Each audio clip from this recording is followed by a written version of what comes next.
RSquare Media Entrepreneur Education Series. So welcome everyone. My name is Ronnie Rosen. I'm the Senior Business Advisor here at the Stony Brook Small Business Development Center. Many of you have been here before for workshops, or maybe you're clients of other advisors here.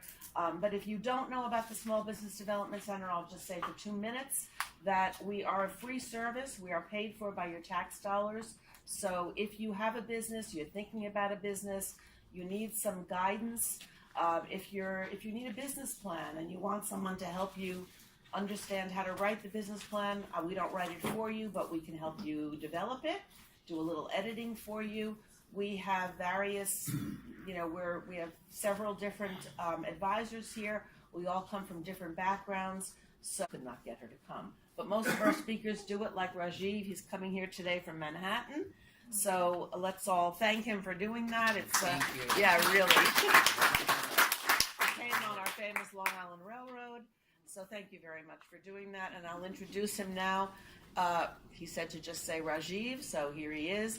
Your business is RSquare Media. RSquare Media. And his cards are out there. And I don't usually have a break in the middle because I find that people just sort of come up to you and want to ask you a million questions. Sure. So if you do need to use the ladies' or men's rooms, they're the main hall. They're on either end of the main hall. So you can do whatever you want if you do want to take a break. All right? So awesome. Yeah. It's up to you. Thank you. You're welcome. I'll turn the light on. That's cool. Nice. Yeah. So kind of like the reason why I wanted, to know what each of you do is also so that it's an opportunity for others to know what you do. So it's possible that, there might be synergies that exist between you and, other people, in the room. And, it's kind of like a good way to sort of, start that conversation and see, because oftentimes I've noticed that you're stronger with partners as opposed to, not having partners. Mm-hmm. So yeah. I've intended the session to be very interactive. So if anyone has any questions, ask me immediately. If your question is going to be answered by, like in the next slide or the slide after, I'll kind of let you know. And then when we get to that slide, I'll kind of like, address your question. And if not, then of course, I'll give you an answer. Yeah, so that's pretty much it. So let's dive straight into it. So my name is Rajiv Jadhav. I'm the CEO and co-founder of RSquare Media, an award-winning online reputation management company based in Manhattan. This is just like a quick intro, just so you know who we are.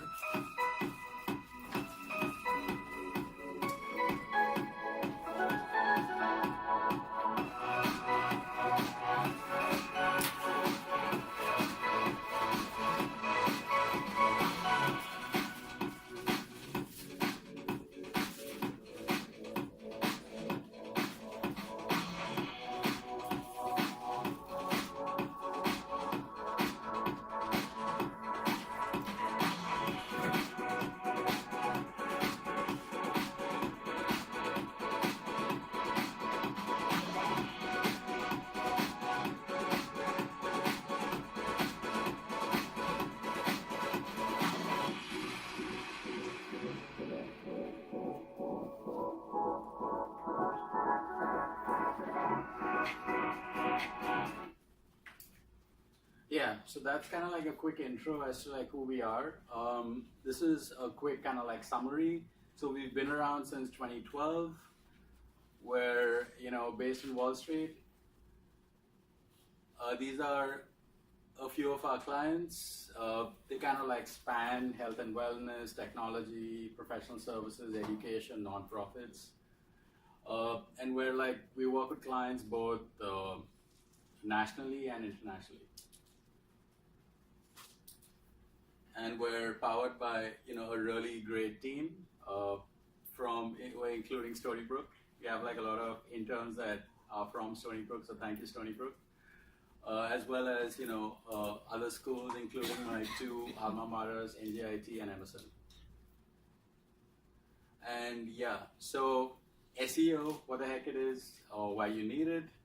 So we're going to be talking about the choice continuum. What is SEO, of course, because that's why you're all here. What are the different facets of SEO? How can SEO help your business? And anything else. So, first of all, we need to understand what the choice continuum is. So it starts with being seen. After that, you're then tried or trial. Then you're liked or preferred, trusted, and then ultimately loved. So that's kind of like how a typical customer journey looks like. So it basically, so to summarize, you need to be seen before you can be loved. So that's what the choice continuum looks like. So when we're talking about being seen, so what do you mean? What do I mean by being seen? Being seen where? So this is what I mean by being seen. So these are the main platforms that customers go to when they're looking for anything online. Number one is Google. Number two is YouTube. So YouTube is the number 2 search engine after Google. And of course, it's also the number 1 video platform on the planet. After that is Facebook. Facebook, most people don't think of Facebook as a search engine, more like a social network, but it actually is a search engine as well because they've evolved tremendously and they house a whole lot of data, and they're constantly evolving their search technology and search methodology, and plus they kind of house a lot of both personal and business information. So Facebook is another search engine that you want to think of, and of course Bing. So what is SEO? I'm sure all of you are thinking what that is. So let me try and attempt to answer that. Oops. I think the audio file should have played.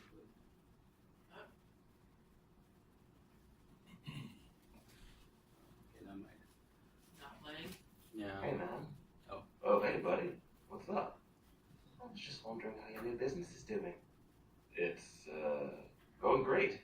I got 1 new view this week. Pretty impressive, right? Danny, that was me.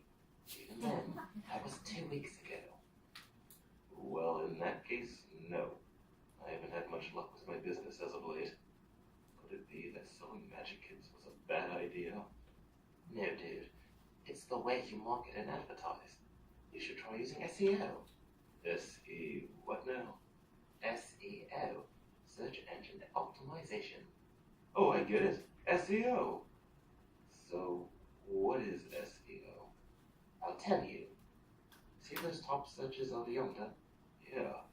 And much like you, they're small businesses too. But thanks to word of mouth through social media, they're thriving now. Neat. Who would have thought all it took was Facebook to get noticed? Not just Facebook, buddy. You can spread the word about your business through YouTube, Twitter, LinkedIn, even business cards. It's that easy? Yep. The best part is, with the things you do, you're more likely to make yourself known through Google search. Give it a shot, man, and I'll guarantee you'll see results in a week. Fascinating. I think I will give it a shot. So how did it go? Amazing! Thanks to your tips and advice, I'm already at the top of Google search on the first page. I've been getting tons of views, especially on my new YouTube channel. Nice. It's great to hear. I couldn't have done it without you, Jay. Not a problem, buddy. Glad I could help, but it's SEO that really deserves the credit. Indeed. So is it possible that SEO could also help me find a girlfriend? That way I can be on the top of their search. No, man.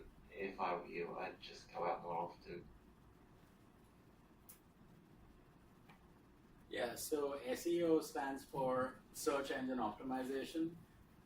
And while that is still, quite technical, so, what does Search Engine Optimization mean? So it basically means optimizing digital assets. So digital assets are basically anything that you own, which is online. So it could be a blog, it could be a website, it could be any piece of content that lives online.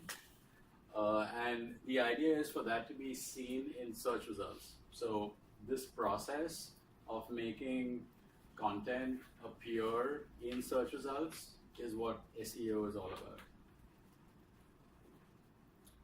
So anyway, to kind of like simplify it further, SEO basically means being found on Google page one. That's basically what SEO is all about. So yeah, and the reason why page one is important, well, so here's something that'll kind of explain that a little bit.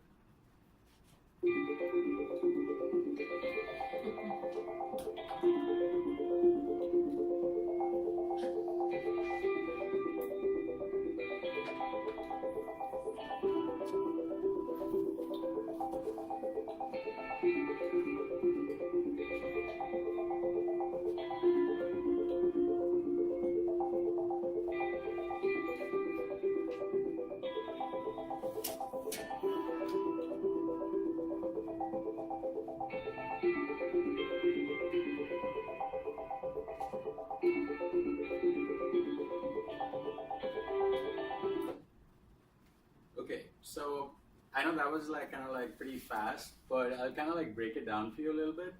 So this is basically what any typical Google search result looks like. You put in a keyword and then it throws up like a bunch of results. And so the thing is that the stuff that you see above and below the search result, which is kind of called out by in green letters usually, that says ad.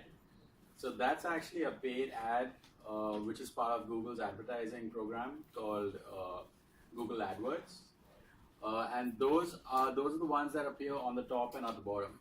Now the thing is that those ads in general receive only 10% of the clicks online. So what that means is that if, let's say, there are 100 people doing searches on Google, only 10 of those people would click on this ad. So that's kind of like just to give you a perspective of when it comes to being found on Google, what are the different ways to be found. So one way is through paid advertising, and the second way is organically, which is all the stuff that's not paid advertising. So what that means is that 90% of the people that typically don't respond to paid ads are looking at the main search result, which appears on page 1, 2, 3, whatever. And the thing is that, the reason why everyone keeps harping on the fact that I want to be on page 1, page 1, page 1 is because the data tells us that being on page 1 means you have a very high likelihood of being seen. So, and here's a little bit of a hierarchy even on page 1. So on page 1, the first 3 results on page 1 are seen by 66.5% of the people. So that means that, let's say 67%, to round it off, don't go past the first 3 links, the first 3 results on Google. So which is why, when you hear people saying, I want to be number 1 on page 1, that's the reason why. Because when you're number 1, you're seen by everyone, even the vast majority that don't go past, position number 3.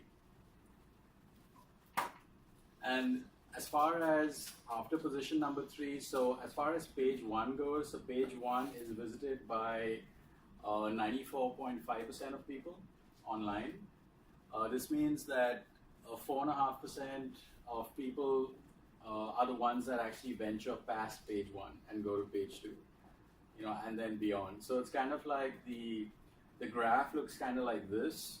So when you get at the bottom of page 1, it's already here, and then it kind of, almost falls off a cliff when you get to page 2, which is why there's this kind of joke going around, which is, how do you hide a dead body?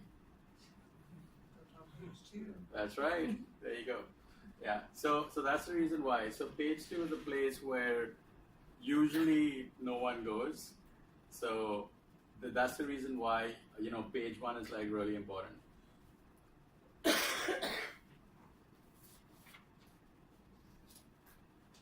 Okay, so now let's get to the different facets of SEO or search engine optimization. So SEO is kind of like a cake, kind of like this.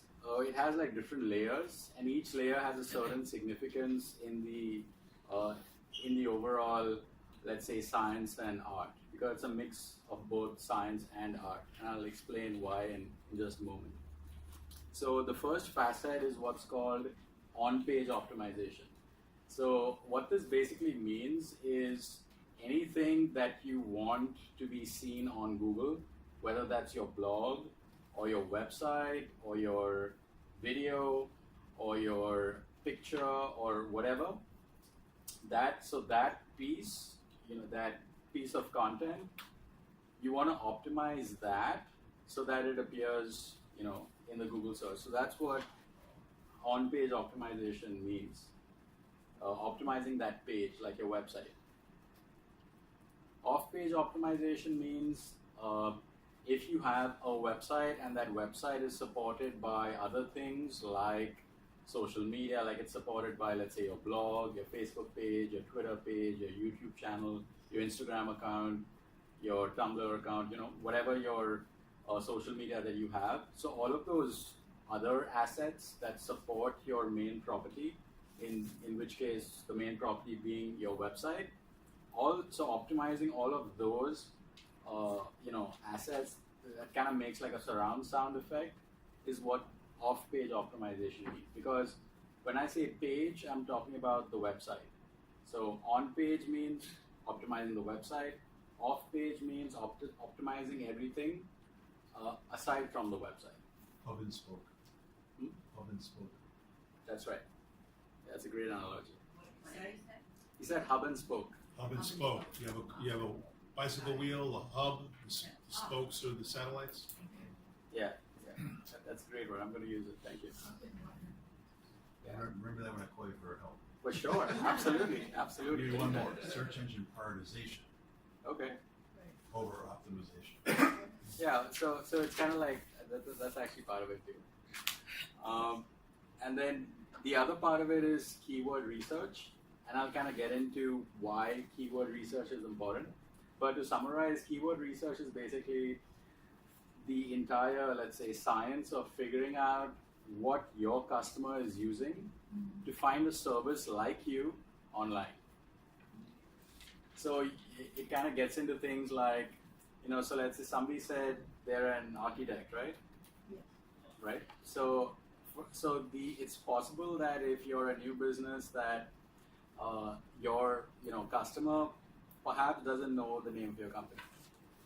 So the customer, whoever, maybe it's the procurement person or the contractor or the subcontractor, whoever, or the builder, is going to type in something like architects near me, or architects Stony Brook, architects Long Island, architects Manhattan, architects New York, or something like that. Something really broad because they don't know you yet, right? So keyword research will kind of tell you as to which keywords you want to kind of use in your marketing based on their search volume. Search volume basically means how often a certain word is used by a person per month in your target geography.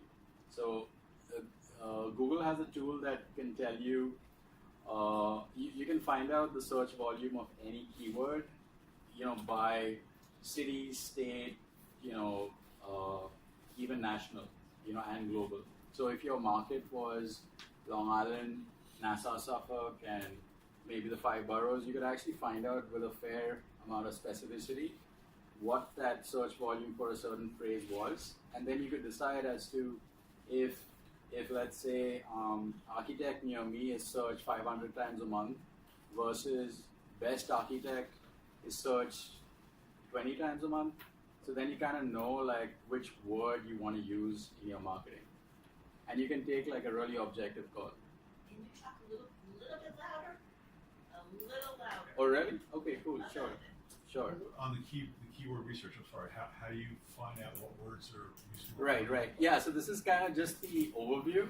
So there's actually an entire section on keyword research. So I'll be getting to that. But this is kind of like the, let's say 10,000 feet view of, when we kind of dive into SEO, like what are the things you need to know about? And then the last facet is content creation. So content creation is the heart of SEO because without content, you don't have anything. Content is kind of like the body, and then you take that body and market it so that that body is then seen. So content is what Google knows about, what shows up in the search result, that's all content. So in order to be successful at SEO, you need a lot of content. I'm sorry, excuse me. Sure. I don't understand, maybe you go into it deeper, but what's the difference between content creation and on-page optimization and off-page? Because it's all about content, isn't it? Right. So the thing is that content creation kind of delves more into how content should be created, how it should be architected, what are the compositions of content. Okay. Such as desktop view versus mobile view? In part. So like it'll talk about things like, for example, if you're creating based on the latest Google algorithm. So Google updates its search algorithm every 3 months. So it kind of keeps tweaking, its engine. And the latest algorithm says that if you have a website or a blog or any page on a website, it needs to have at least 850 words of content.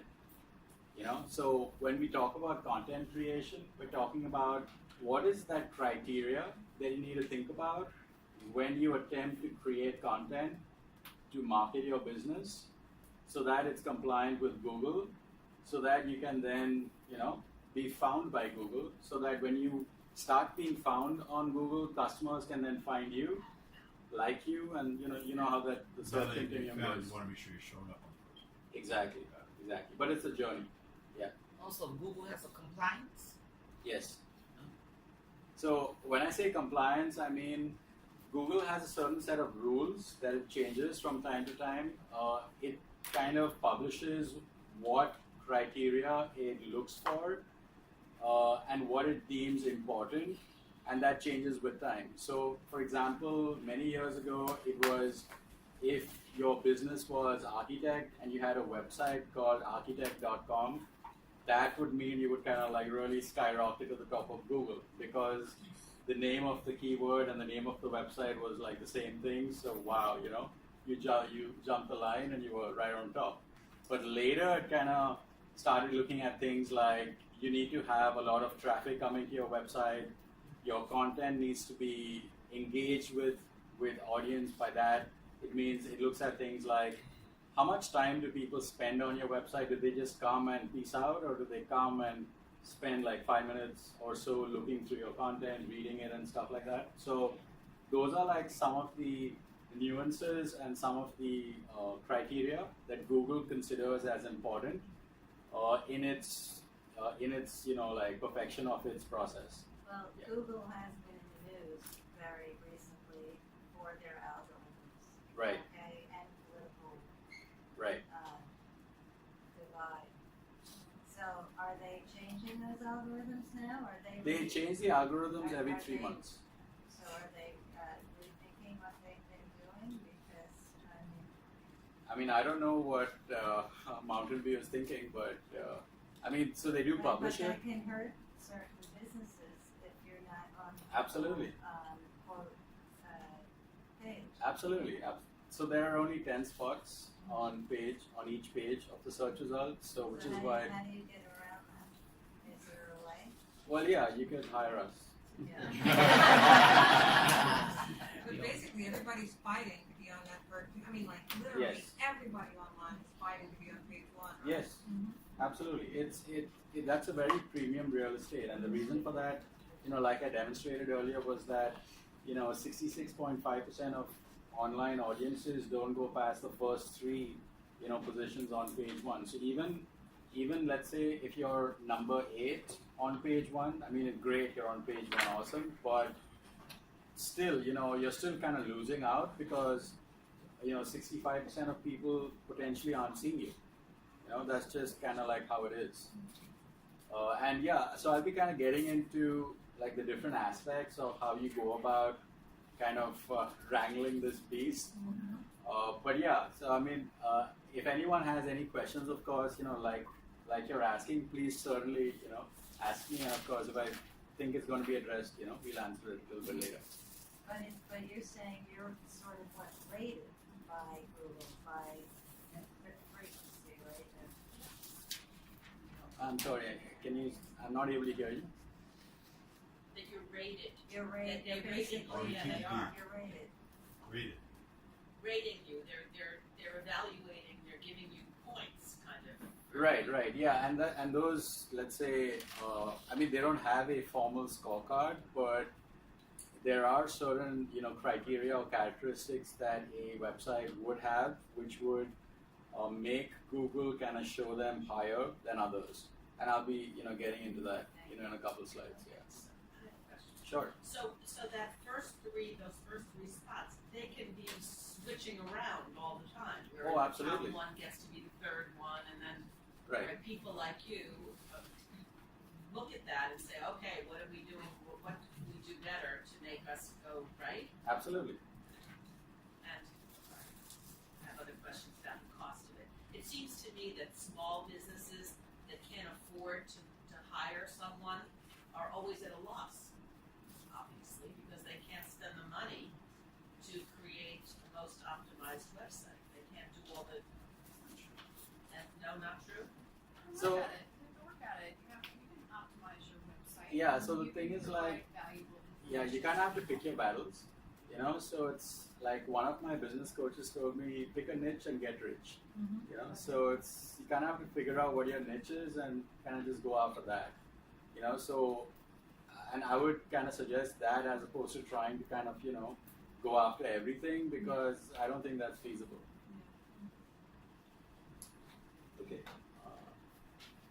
Okay, so starting straight up, so the first one is on-page optimization. So what is on-page optimization? Yeah, so it means optimizing your website so it's featured on Google page 1. So what does it mean? Like, what do you have to do when I'm talking about on-page? So these are the things you need to watch out for. So number one, your website has to be mobile friendly.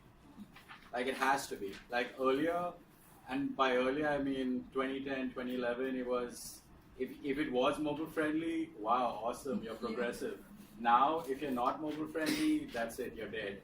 So there's kind of like a logic behind this. So the thing is, like, when you say Google, you might think of Android, you might think of sending spaceships to Mars or wherever, you might think of driverless cars, you might think of, like a whole bunch of other things. But 98% of Google's revenue comes from its advertising. Plain old boring advertising is where it makes like the bulk of its money. So, and since more and more people are using their phones as their primary way of accessing the web, they want to make sure that experience is a good one. Because if that experience is not a good one, then people are not going to use their service. And if people aren't going to use their service, people aren't going to click on their ads. And if people don't click on their ads, nobody's going to put ads there. And then, they kind of go out of business. So that what they're trying to do is they're trying to continuously improve the user's experience on the phone, so that, like when a user looks for something, what they see on their phone is extremely relevant to what they're looking for, and sometimes even what they're thinking and feeling. So that's what Google is attempting to do. So the primary, almost hygiene criteria is that the website that you go to has to be mobile friendly, because hey, you're on your mobile phone, right? If you got to do finger gymnastics to pinch and zoom and stretch and all of that, that doesn't work anymore. Nobody has the patience for that. So Google understands that, and if your website is not mobile friendly, they will actually punish you by kind of like choosing a website that is mobile friendly and show that above yours. So it's really, really important that your website be mobile friendly. And when I say mobile friendly, I mean, I'm talking about a website having a responsive design. So when I say responsive, what do I mean? I mean that if you view the website on your phone or your tablet or your TV or your workstation or your laptop, it'll like resize automatically without you without the user doing anything. So that's what a responsive website is. So when I say mobile friendly, I also mean responsive. The second is that the content needs to have a minimum of 350 words. So this recently changed to 850.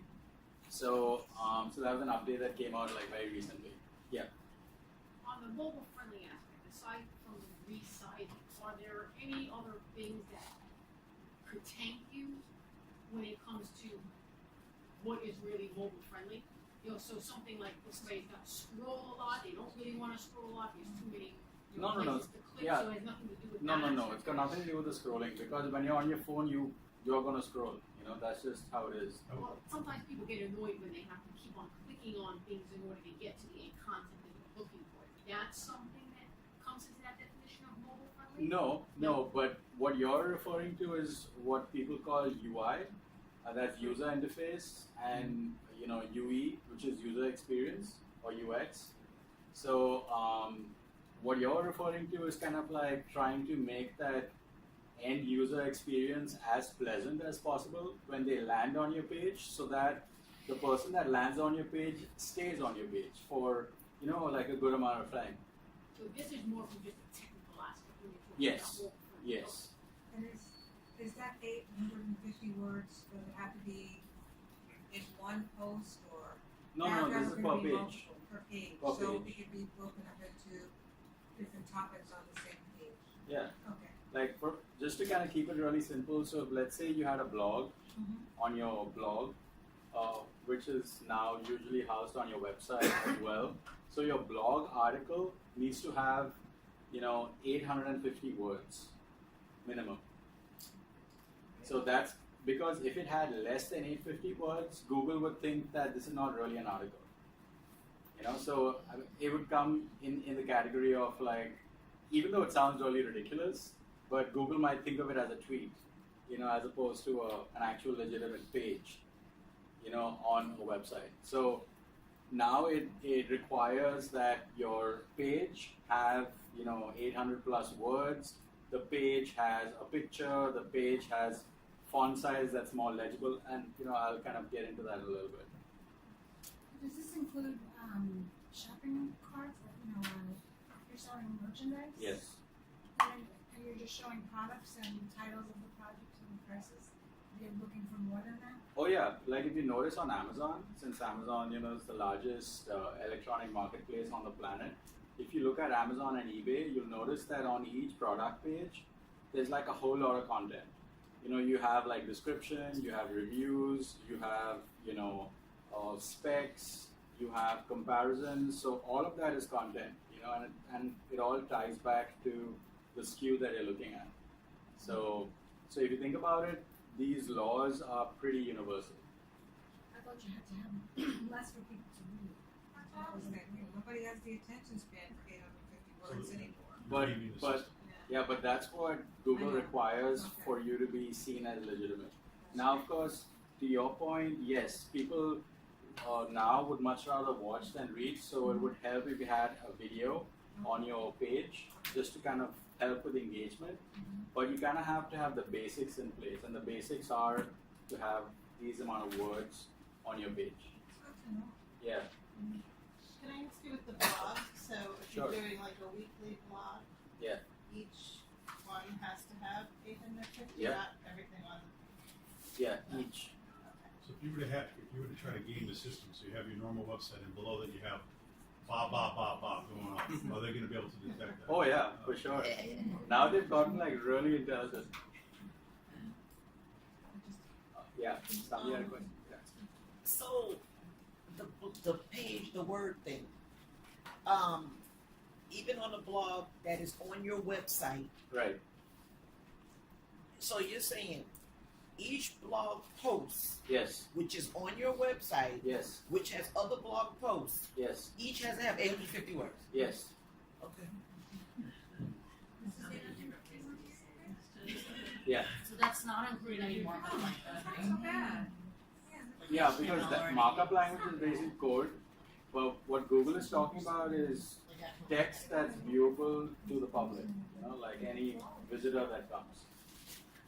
Another thing, I don't know if everyone can see it, but the font size is also something that's super important, and you should use at least 14 or 16 size, font size on, as like a universal font size on your website. Again, this goes back to the website being mobile friendly, because if you have size 10 or 12, that's really not big enough. When you're trying to view that on a mobile screen, it'll seem like really, really minuscule, and that's not a good user experience. So even if, let's say, you had a website that was mobile friendly, but the font size is like super small, Google's gonna wrap your knuckles for that, so it doesn't like it. So the font size needs to be like 14 or 16. I would, skew towards the larger font size, because it's just, it's better to be on the safe side. Plus, if it's larger, people are going to see it a lot quicker, and they won't need to pinch and zoom and all that. They should control the fine print for the television ads, magazine ads. Yeah, that's separate. So continuing on with, on-page optimization, some of the other things are adding keywords to your page, the title and the body. So someone had asked about the code that's on your website. So keywords and tags could be considered as code. These are things that kind of help. What's a tag? It's another word for keyword. So it's kind of like the original word was keyword. Keyword is a word that's usually used for something to do with any kind of website or SEO, but the same principle applies to a tag or a hashtag. So it's all basically the same thing. These are basically word descriptors that tell the internet what this page or piece of content has, so that it can put it in the appropriate category. So if let's say your business is logistics, shipping and logistics, and you have a picture of a truck, and you have a tag which is called the alt tag, which is a code that's used to describe the picture, because Google can't read pictures, at least not commonly. So the alt tag tells the search engine this is what this picture is about. So if in that alt tag you say, shipping and logistics company New York or Long Island or something, so it then knows that this piece of content relates to shipping and logistics, and it also relates to the location called Long Island, which is in New York. So any search related to Long Island and New York and shipping, there's a very high probability for this picture to appear in the search result. Which is why if you notice on Google, you have many tabs on the top. So the main thing is the main Google search, then you have news, you have images, you have maps, you have video, you have a whole bunch of things, right? So when you start optimizing different pieces of content, each of these pieces has an opportunity of being seen individually in its own section on Google, as well as in the main Google search result. Yeah. Do you do anything to these keywords or tags for them to be identified? Yes. Or do they just automatically pick them? No. Yeah. So you need to add them to, for example, if you're using a content management system to build your website. So a few content management systems are things like WordPress, Wix, Weebly, Squarespace, Drupal, Joomla, stuff like that. So these are all content management systems, and usually when you upload a picture, there's usually a space, a field, where you can put in some words. So that field is the one that you want to fill in with keywords that both describe the picture as well as keywords that relate to your business. So this is kind of like adding more kind of power to that picture, because that's like another little soldier that's fighting the battle for you. They can also appear in text, so not necessarily just on an image. Right. So keywords are basically all text, and these keywords are placed both in different fields of the website as well as in the main content on your page. Yeah. What's the difference between meta tags and keywords? It's basically the same thing. It's just that meta tags are tags that you put in the code that's in the back end of the website. And keywords are things that you put sort of more in the front end of your website. But they're both keywords. Yeah. Can you give me an example of keyword? I'm not quite understanding. Can you give me a A word? keyword, yeah, sure. So like, for example, like this lady here, so she has an architect business, right? So a keyword was something like, architects in New York. So let's say that key phrase or that series of words which people use, it's called key phrase or search phrase. So if that search phrase is searched for like 500 times a month in New York versus best architect Long Island, which is searched, let's say 200 times, so then objectively you know which word is better for your business based on how you want to align yourself, how you want to position your business. So depending on which word you think is, works better for your business and what, a customer is going to use to find a service like that, you will then use that keyword in your online marketing. So this is where you come in to tell Yes. me that XYZ is being used. Yes. Okay. Yeah, basically I would come in and tell you like, okay, what's your business? What are you looking to do? Where are you right now? Where do you want to go? Okay, here's what. That's it. That's what I would do. But this kind of like helps you sort of understand why a consultant like me would kind of like tell you that. It'll kind of explain as to like what do all these numbers mean, and I'll get to that in a bit. Another thing is adding an SSL to your website. SSL it stands for security layer. It's basically that green lock icon that you see in the address bar when you go to any website. Like you'll see that when you log into your credit card account, your bank, Amazon, eBay, Walmart, like all the main sites, even any government site has that green lock icon. So what that green lock icon means is that it means that any data that you enter on that website, it's encrypted and nobody can kind of hack it or be able to access that data that you put in easily. That's what it means. So when you have that green lock icon, so that's something that tells Google that this is a secure website, and that's what helps into further getting the leg up over your competitors. Is it necessary to have the SSL on all websites, even though they're not ours? Yes. It's better because the thing is like, so Google's been a little bit sneaky with this because with its in the updates in its browser, Chrome, as well as Firefox. So in Chrome, if you go to any website, you next to the website name, you'll see like a question mark in the address bar, or you'll see a circle with an I inside it, and if you click it, it'll throw out a menu that says this website is not secure. So if somebody sees that, if they don't know what it means, they think like, oh my god, I should like run away from this place immediately. Off the search engine. Yes.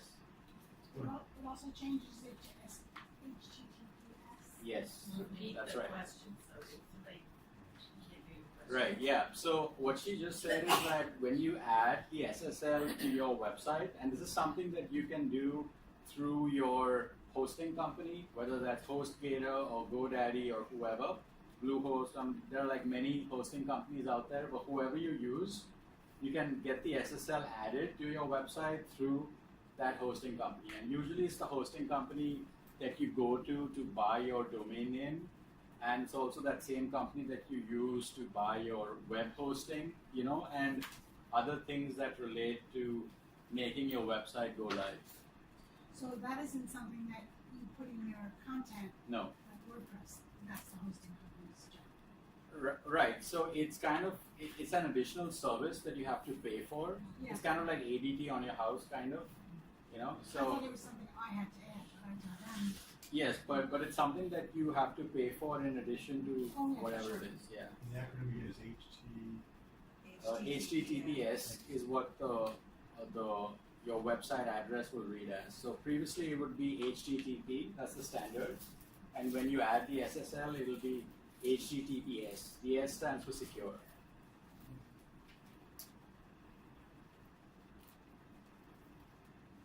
Yeah, another thing is page load speed. So page load speed is another thing that Google looks at, which helps to determine if a certain website is better than another website. So for example, if you have a ton of pictures on your website and all these pictures are extremely high resolution pictures, and by that I mean pictures that are like 10 MB in size, each picture.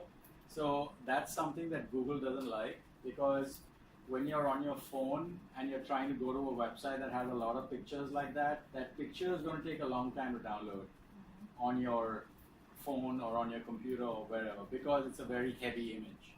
So the way that an image works is that that image has to download onto your machine before you can view it.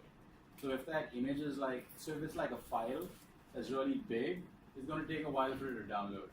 So, and if you have a lot of heavy files on your page, that's going to impact how fast the page loads. So if you have a page that loads super slow, Google doesn't like that because it's not a good user experience. And again, it's going to give you another rap on the knuckles for that.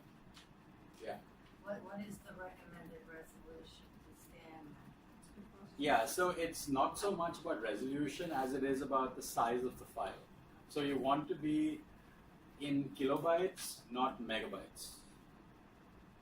So to give you an example, if your image is, let's say, 250 kilobytes KB, that's fine, as opposed to 3 megabytes. So 3 megabytes, that's a big file. Does that page load speed include YouTube links? Yes. Yeah. So and there is a way around that, but that means you got to, add a certain amount of code to make it such that when the page loads, that video does not load, so it doesn't impact the page load speed. But that's like added code that you want to tell your web developer to do, even if you want to still have that video on the page. So when it comes to videos on pages, even if you have many videos on a page, it's fine, so long as that page isn't your home page. Is not your home. Yeah, if you have a ton of videos on your home page, yeah, that's like a no. So that's something that you'll sort of deal with, like your developer or your SEO guy will tell you that you're like a ton of content. Let's do something about that. Yeah. So, these cameras today need more and more pixels. Right. Needs more information. Right. And if you wanted to put photos on your website, how can you Yeah. So. transform them into a Yeah. No, I know what you're asking. So yes, you're right. Like every new phone that comes out is boasting, more and more megapixel. So the thing is, like, if you shoot a picture that's, let's say, 20 megapixel, and so what that basically means is that if you were to use that file in any kind of printing or professional printing, it would look nice. But the web and printing aren't the same thing, So for the web, you don't need something shot on 20 megapixel. But even if you do have that picture, you would need to put that into a image editing software like Photoshop or other softwares like Paint.net and GIMP, and there are a whole bunch of them. And you would then essentially resize the image such that, number one, the resolution is lowered, and also the size. So you don't need an image that's 10,000 by 10,000 pixels. You like 1,000 by 900 or 1,000 by 400 is fine, for the web. So you're converting it. Sorry, the difference between home page and landing page. It's the same thing. It's the same, right? It's the You're same talking thing. about The the landing same page is thing. the page that you land on, Okay. and the home page is also a page that you land on, if that's the page that you're directed to. So it's the same thing. But usually, a landing page is used in the context of a campaign where it's basically just a single page that usually has a form that people go to after they're directed from a campaign like a banner or something from Facebook or Google, and it's usually some sort of a form capture that you go on this landing page, and then that's it. So that's its sole purpose. Yeah. So you're saying resizing or converting, but is there a special like GIF or TIFF or what it would be? Yeah. a So proper yeah, it should be JPEG, JPEG. JPG. Yeah. So that's the ideal format. Any other format, it's going to be hard for the web to read it. And especially, so I think the most supported formats are PDF and JPEG or JPG.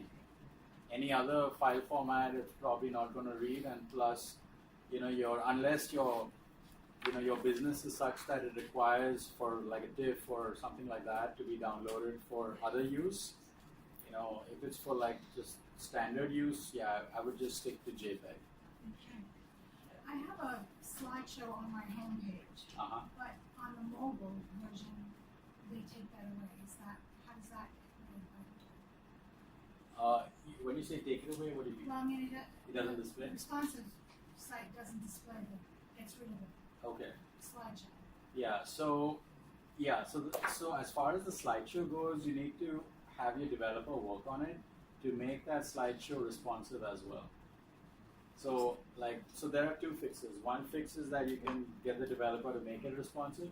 The second fix is whatever theme your website is using, try and make sure that theme supports a responsive format. So that when you, so for example, if you're looking at it on desktop or laptop or workstation, it looks fine, but even on your smartphone, tablet, it looks fine too. So it's kind of like the theme that you're using. Yeah, I think it's a responsive theme. Yeah. for WordPress. Yeah, so the thing is, like, I have run into that, and usually I tell one of my tech guys to kind of deal with it, because I don't deal with code. So it's basically what they would do is they would do some stuff in the JavaScript to kind of like fix it. And I'm not, don't ask me about that because I don't know about that. No, but how does Google see it? Do they see that as? Yeah, Google only sees what you tell Google about it. So if that slideshow is made up of, let's say, images, and if those images have alt fields which are filled with something, then it knows what that is. If it's empty, then it doesn't know what it is. So it's like every so. Is it deterrent? No. It's not a deterrent. It's basically Google doesn't know what is not labeled. So like Google may not know that image is there because that image isn't labeled. Oh, okay. Yeah. Okay, continuing on with on-page optimization, other things that you should think about are the domain name. So the domain name should be registered with your, hosting company, domain registrar for at least 3 to 5 years. And so the reason why this is because this tells, so first of all, whatever you do online, someone knows, okay?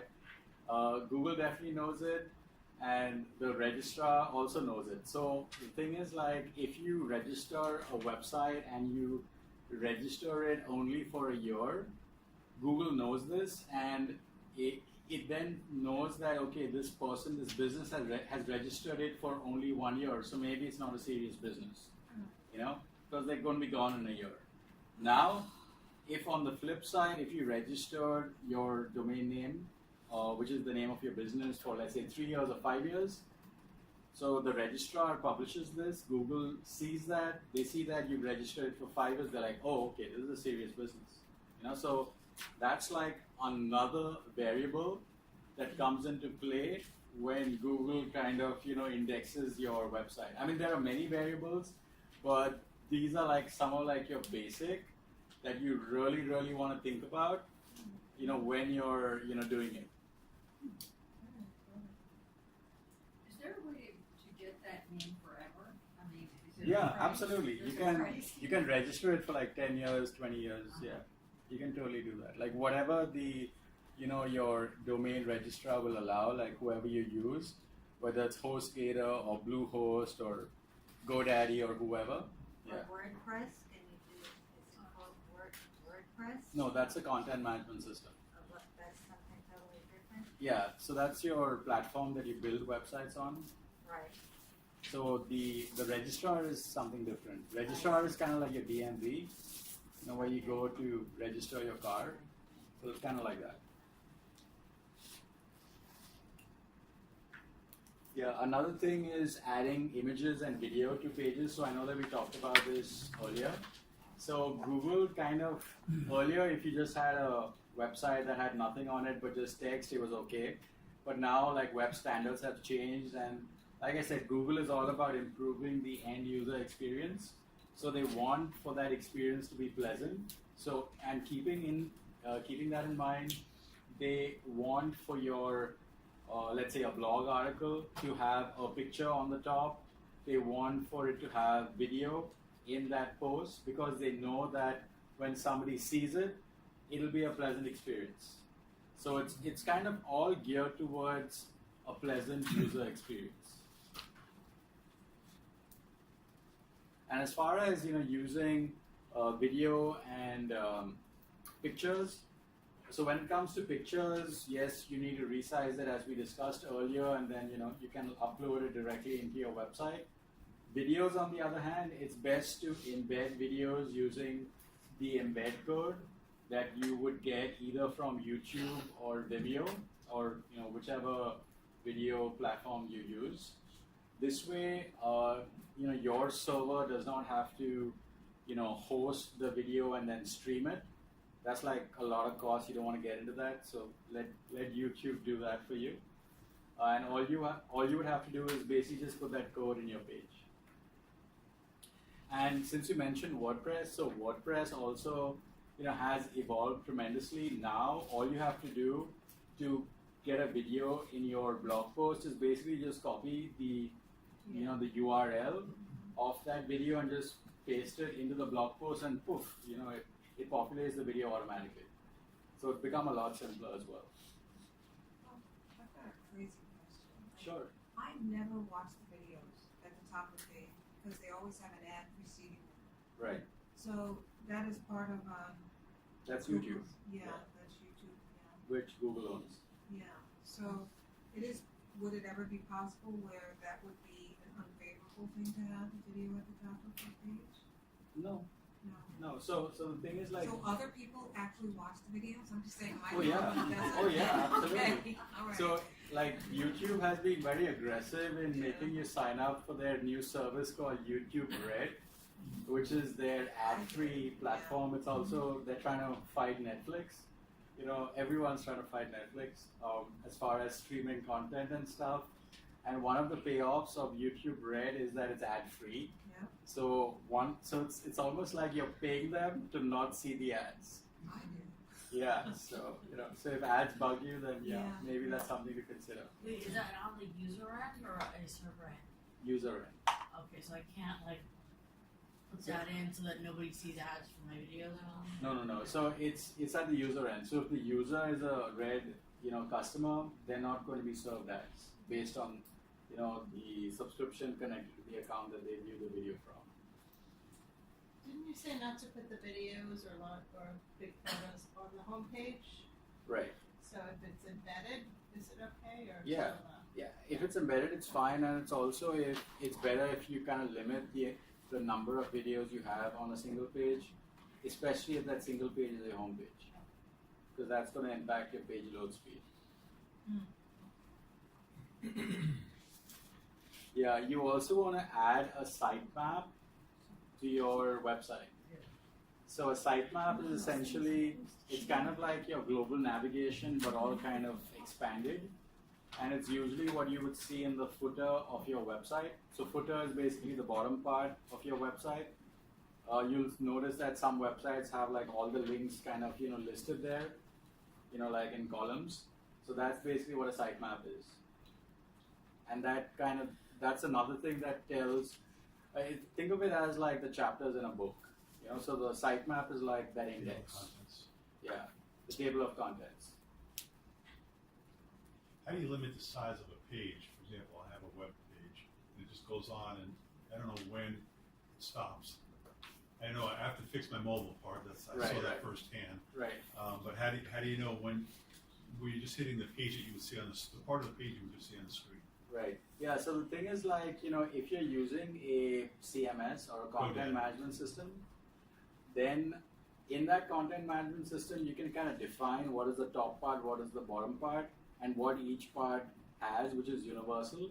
So no matter what page you're on, that bottom part will always be there. You know, hence the term footer. So you basically need to be using a platform that supports a content management system powered website. So if you're using something like WordPress or Wix or Weebly or Squarespace or Drupal or one of those, you should be able to do it. But if you're using, you know, like one of those sort of quick sites that you sometimes get with, you know, the hosting companies, you don't have a lot of control over what you can do.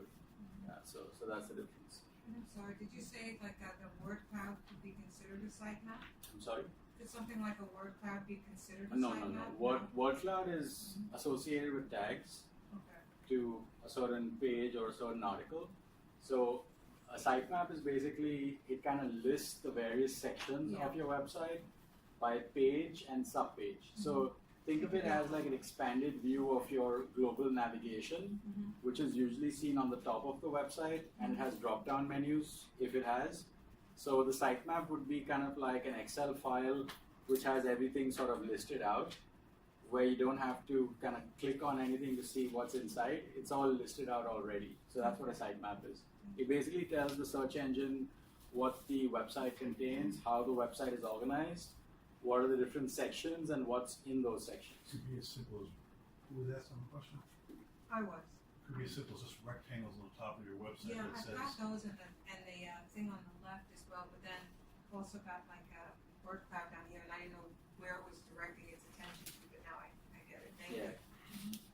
Yeah. Does GoDaddy have a CMS?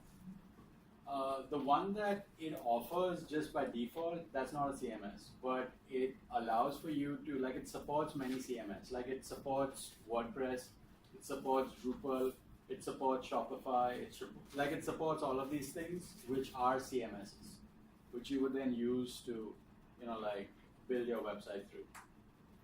I think it has a means that you could build a website. It's the website builder. Yeah, I built it. Yeah, so the thing It's is, not like, as great. It's not as good as yeah, so WordPress, but right, you so don't have to yeah, so the website builder is kind of like a really quickie kind of thing, which really gets you up and running off the ground. But the caveat to that is that it doesn't offer as much functionality and control over your website as far as customization and even, you know, like adding keywords and stuff like meta tags and all of that. Like, it doesn't offer that kind of functionality to the extent at which is possible through, you know, more conventional, you know, CMSs like WordPress or Wix and, you know, stuff like that. Wix actually does, but you kind of have to like look at it. It's a little bit convoluted. Hopefully they'll change that. But yeah, it's in settings. By the way, what is Wix? Wix is this new, it's a new content management system where if you go to YouTube. WI or WY? No, WIX. You'll see like a whole bunch of guys tell you, hey, I just built my website with Wix, let me show you. And it loads before all of my videos, I don't know why. Is this a competitor of GoDaddy? No, it's a competitor of WordPress. One last question. Yeah. It doesn't have to be the last. Okay, alrighty, but are you better off paying for the web page design, for instance, on CMS, like WordPress? Yeah. There are different levels. You can get the free ones, what you call, and then you can also pay. Yeah. So I'm wondering if paying would also help to optimize that page. Yeah, so that's a good question. So when it comes to like optimizing your website for SEO, for that it's not so much the design that you're paying for. What you're paying for is actually the plugins. The plugins. Okay. Yeah, so there are certain plugins that you get which are free, which do give you a lot of functionality, and I would suggest that you start with that. And then each plugin always has like a premium version, like a pro version, and that pro version might give you like some added functionality if you're like a real, like techie type person, and you're like, okay, cool. Then that pro version will really do it for you. But for the most part, even the most, like for example, the two most popular ones are Yoast SEO, and there's another one. If you do SEO plugin, when you're looking to add a plugin, that's what comes up, and you're absolutely fine with that. Yeah, because I paid for premium plugins, but I don't understand them, so I don't think Right, they're yeah. really Yeah. Thank you. Sure. Is it easy to upgrade if you start simple and then you do Oh, absolutely. Yeah, they make it really easy for you to pay.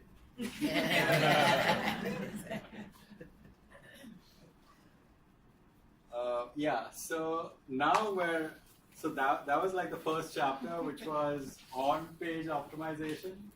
That was like optimizing your website, your blog, that was like the on-page thing.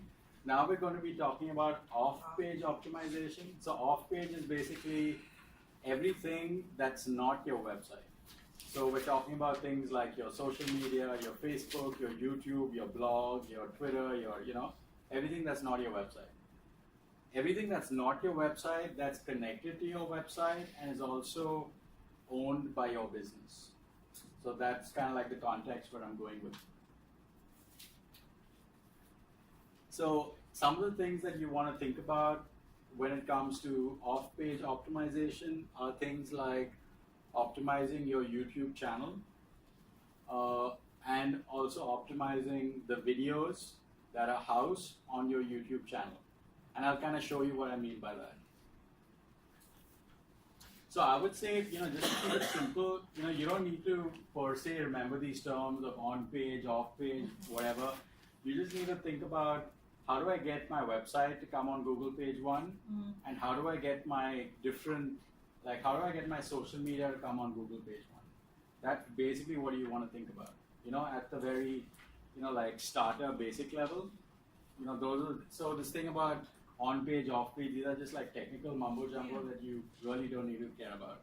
It's basically like if you, let's say, in the near future run into a guy like me or someone like me that says all this stuff, you'll kind of sort of know what the heck they're talking about. Yeah. How different is the optimization strategy for other sites like Bing, other search engines? Yeah, so Bing basically was inspired by Google. So whatever Google does, they kind of just mirror like 6 months later. And so which is why if something is really like rocking Google page 1, it's also rocking Bing page 1. I thought that Bing was more monetized. It seems like more, like thinly disguised ads appear at the top of Bing than do Google. Am I wrong? They've mirrored the look of Google in Google's evolution, right through. So previously Google had ads that appeared on the right-hand side of the page. They used to do that. Now Google has put it on the top and the bottom. Now they do that as well. So whatever Google does, they're pretty much they're going to be on that bandwagon. Yeah. Who owns Bing? Microsoft.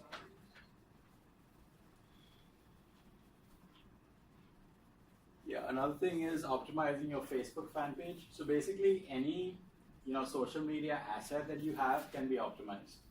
So anything that you can think of, whether it's your YouTube channel, your Facebook fan page, your blog, your Twitter account, your Instagram account, anything that's out there can be optimized. Even if I don't mention it, I'm just saying it as like a broad thing.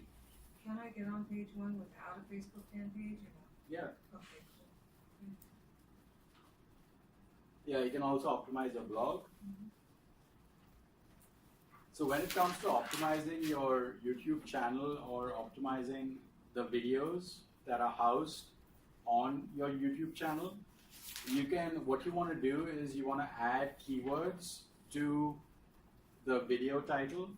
So for example, if you have, let's say, a shipping business, and let's say your shipping business is specific, so let's say you're specialized in shipping, industrial goods or petroleum or whatever, So you would say, and after you've done your keyword research and you've identified a keyword that you want to use, you would use that keyword in the title of your video, as well as in the description of the video, as well as in the tags in the video.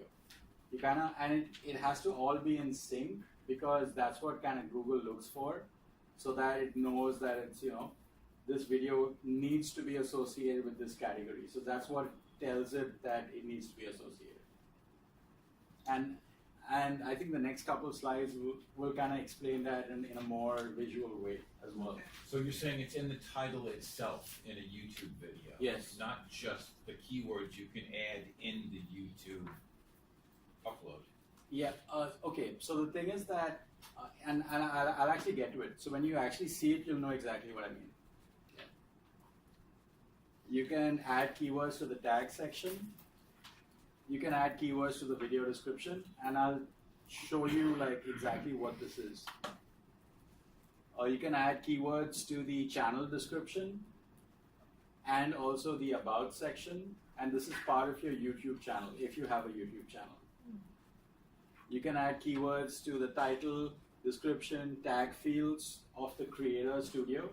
Creator Studio is also part of YouTube, and it's a slightly more, let's say, advanced side of YouTube, but it's available to everyone. Anyone that has a YouTube channel has access to all of this, and it's completely free. Yeah, other things are, so when we're talking about optimizing your Facebook fan page, it kind of follows, a lot of the similar things. You want to add keywords to your about section. You want to add keywords to your posts. Now, obviously, that's kind of like a no-brainer. And when it comes to optimizing your blog, you want to add keywords to your tag section in your blog.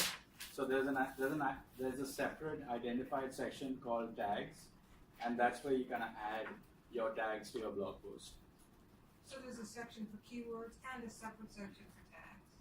Right? So, well, yes and no. So yes, because when you're working with a blog like WordPress, there is a specified part of the page that says tags, where you put your tags. Yeah. As far as keywords, which are keywords, by the way, this is another word, but the keywords would also appear in the body of the blog post as well. Similar to what I've just been saying about YouTube and all of that. So after I've done my keyword research and I say come up with 20 keywords, am I putting them all in the same keywords all in these places? Okay, that's a great question. Yeah. So yes, if you have content on that page that aligns with that keyword. So if let's say, what's your business? Professional development school. Okay, so you have a school. It's about professional development, and let's say professional development for, let's say, kids is a keyword that you found is relevant to your business, as well as it's something that's searched a lot by your target audience or your ideal customer in the area in which your business is. So assuming that's the case and that's a keyword that you want to use, so what you want to do is you want to create an article that deals directly with professional development, that talks about professional development or a facet of it, and in that article you want to use the word professional development, and then it's fine. So then Google knows that this keyword relates to this article, which is about the subject.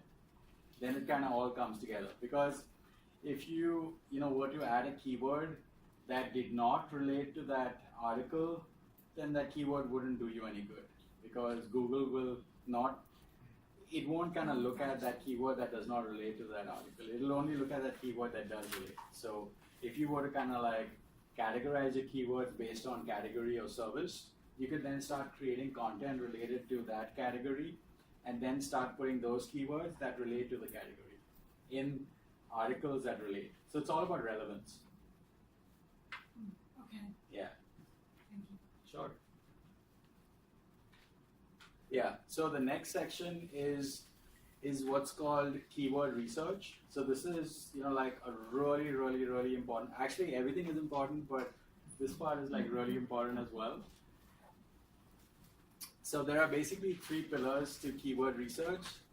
you have something that's called search volume. This is what I think spoke about briefly. It basically means how often is this keyword searched by your customer in your target market. The next is competition.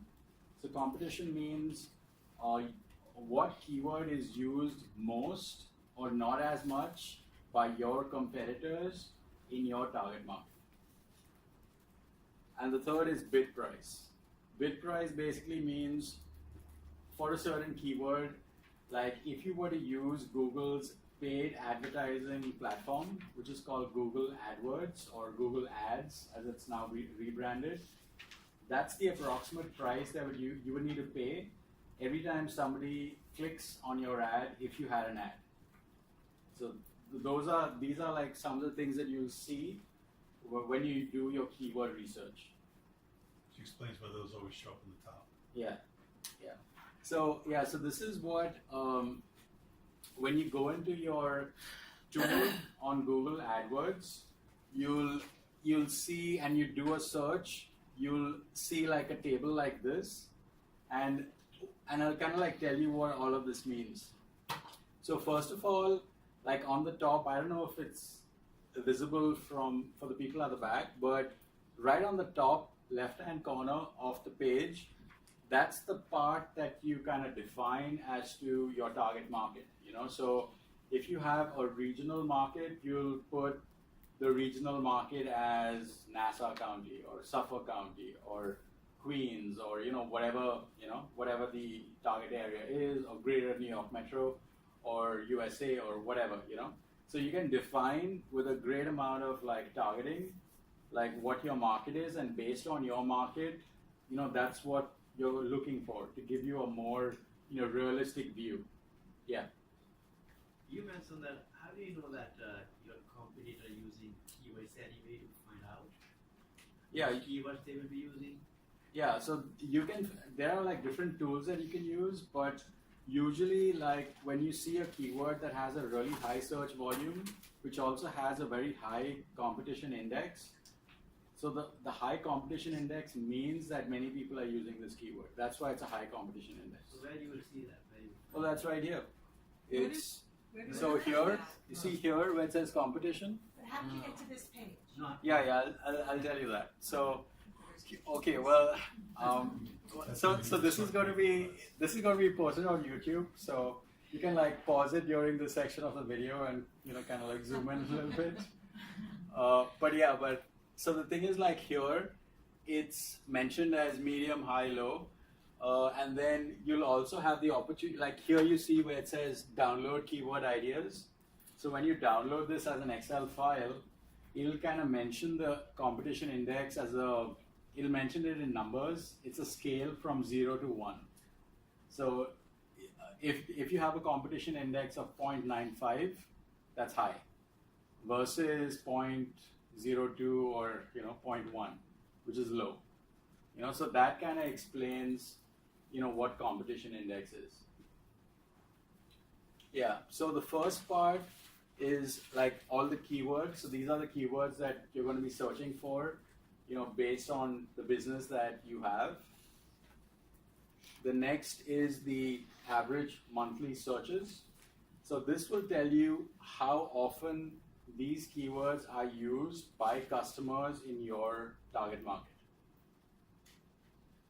And then it also tells you what the competition level is. So when I say, your keyword strategy, what I usually advise my clients is to look for opportunities that competition has overlooked, or competition has, is unaware of for whatever reason. So it's basically, a certain keyword that has a really high search volume, but mid to low competition. So you would choose Google CEO and the next one up versus competing with the ones for. Yeah, see, like for example, SEO agency, that's searched 100 to 1,000 times a month, and that has high competition.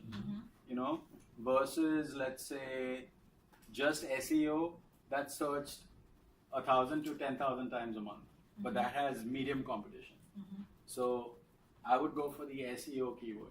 Oh, versus the one up, okay. Yeah, I because it's a mix of both a higher search volume as well as lower competition. Gotcha.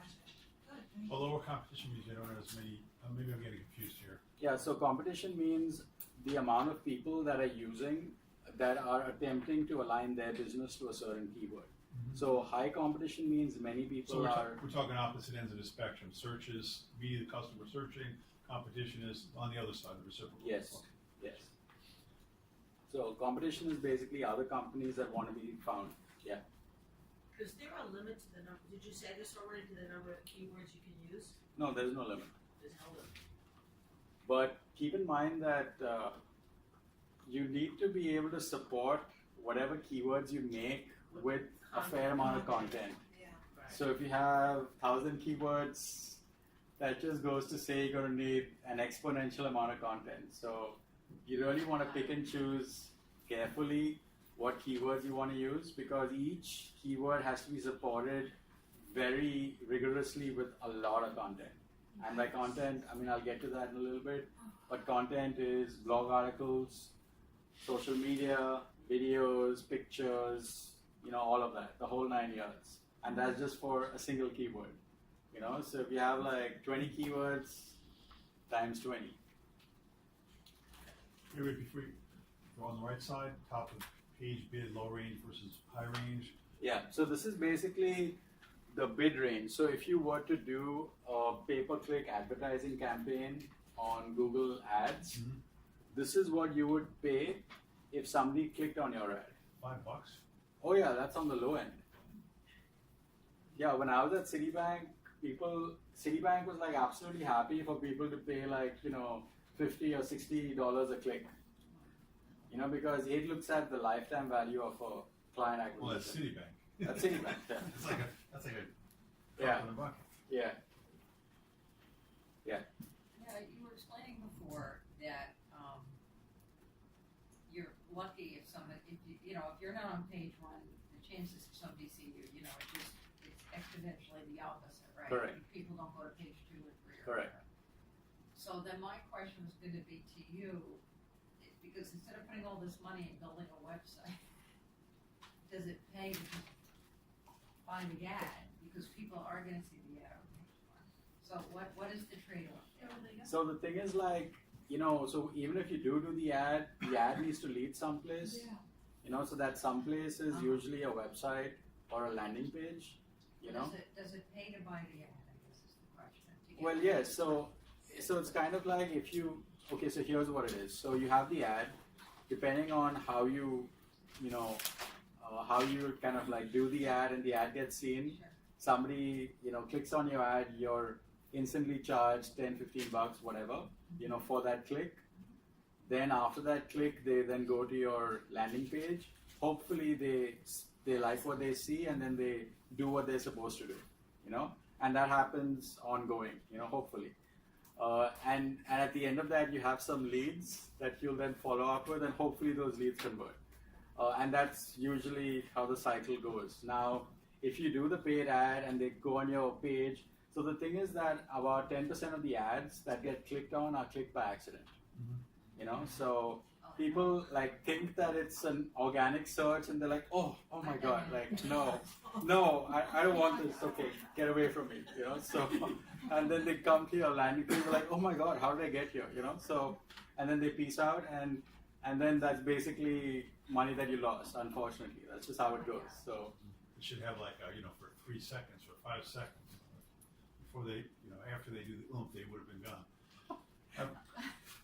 So the thing is, like on Facebook, they actually track the number of seconds that an ad is viewed for. So if they view it longer than 5 seconds, you know that it's a slightly more authentic view as opposed to an accidental one.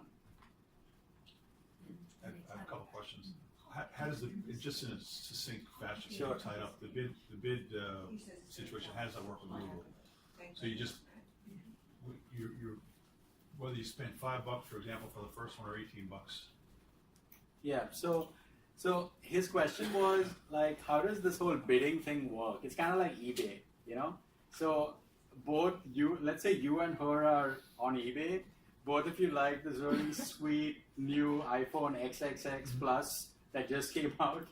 That's got like whatever you can think of, and so you're bidding for it, you know. So you say I'll give you 10, you say 20, 30, 40, 50. So whoever bids the highest is the one that gets the top position. And based on the bidding is where the ad gets seen, and then if somebody clicks on that, you then pay what you bid for. You know, so if you have the appetite for that, then sure. Does this happen behind the scenes, or are you actively like bidding this up? Oh yeah. You're active. That's work. I mean, that's a lot of work. Yeah, which is why you hire RSquare Media. Yeah. Okay. One more question for everybody who want to hear. What do you do at RSquare Media? Yeah. Which do you do an ad? Do you do the search engine optimization and what? Yeah, so my role at RSquare Media is primarily client engagement and strategy. No, So- I mean but for your firm. Right. You're advertising your firm services. Right, yeah. So I mean, I have a team. So I have a team that specializes in content creation. I have a team that works on bid strategy. I have a team that works on Facebook ads. I have a team that works on YouTube. Well, You know? with respect to Google, for example, do you guys post an ad? Do you do the optimization? Or do Everything, you both? yeah. You do everything. Yeah, everything. Because it has to be like a cohesive strategy. Because if you do something piecemeal and it's like if one hand isn't talking to the other, then you're kind of like, you know, wasting your ad dollars. Yeah. Do they sell just flat ads, like where you don't have to be part of this process? Is that possible, like you flat You have to bid on that right to do that. Yeah, so it's kind of like the short answer to your question is no. Yeah. Yeah, So unfortunately. They need yeah. more competition. Is the bottom line. Yeah. How do you start your own search engine? Well, that's it. Go back in Bing. time. Does Bing work the same way? I'm sorry? Does Bing Yes. work the same? Yeah. Well, why would anyone use Bing when Google is so I much use it. more? Because 25% of the people use Bing. And if you think of 25%, yeah. So while 25% doesn't seem like a lot, but if you consider how many people are online, it's like, so the population is about 340 million. You know, so 25% of 340 million, that's like what, 100 million, 150 million, that's a lot of. That's Apple's market share, roughly 20%. Yeah, so there you go. So, you know, so there is money to be made, which is why, you know, it's in that business. Is Firefox dead or is it still being used a lot? Oh yeah. Yeah. You know, I use Bing sometimes because I want to get past the front page. Because I know that the front page is optimized, and I'm not finding what I want to find. Like when I used to go onto Google and I wanted to find, you know, sort of information on stuff that is like considered ancient history, you know, stuff like that, really interesting things. I can't find it on Google because it's so damn optimized. So then I go to Bing, and it's a lot easier to find what I'm looking for. Okay. You get what I'm saying? Okay. Well, if you wanted to look for ancient things, you could also go to Wikipedia. Oh, I don't trust Wikipedia at all. Okay. That's actually. Yeah. So the thing is, like when you download your keyword ideas as an Excel file, it'll kind of look something like this.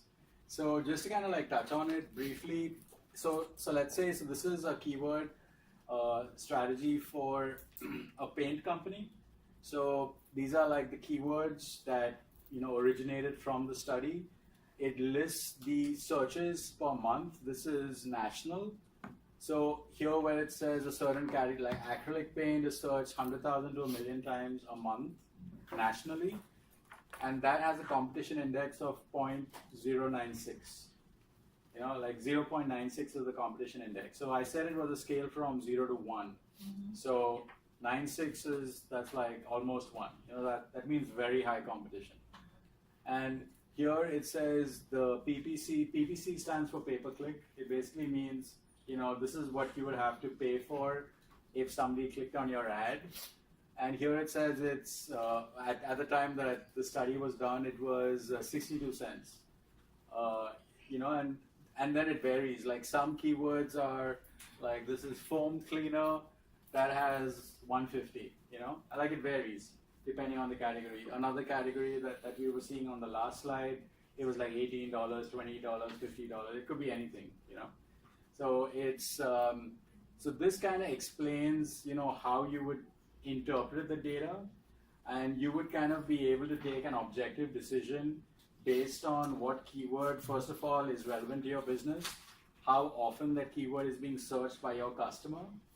Also, what is the competition index connected to that keyword? So if it has, so like I was saying, your ideal scenario is a keyword that is very relevant to your business, is searched a lot, and which has mid to low competition. So that's like, you know, your ideal scenario. And those are the keywords that, you know, I would kind of go with first as being like your primary attack. And then after that, you can then go after, you know, other keywords that maybe have like our, you know, mid to high competition. I'm just seeing a simple regression equation. Yeah. Interpolating. Right. Yeah. So I'm trying to understand, I mean, I understand sort of what you're saying, it's like your business coach telling you to go for a niche kind Yeah. of thing. But won't most people end up at the one that has the highest keyword search? Won't most of your customers end up over there instead of where you are? So explain that. Yeah. So what I'm talking about is identifying opportunities which the competition has overlooked for whatever reason, right? So opportunities are things like if there's a certain keyword that's slightly lower in search volume than, let's say, a certain keyword that, you know, is most closely related to your business, and that keyword has a slightly lower competition index, like it has low to mid competition or even low competition. So that's the keyword that I would kind of start with, because your journey, your timeline to start being seen with that keyword on Google page one is a lot faster, with a much higher probability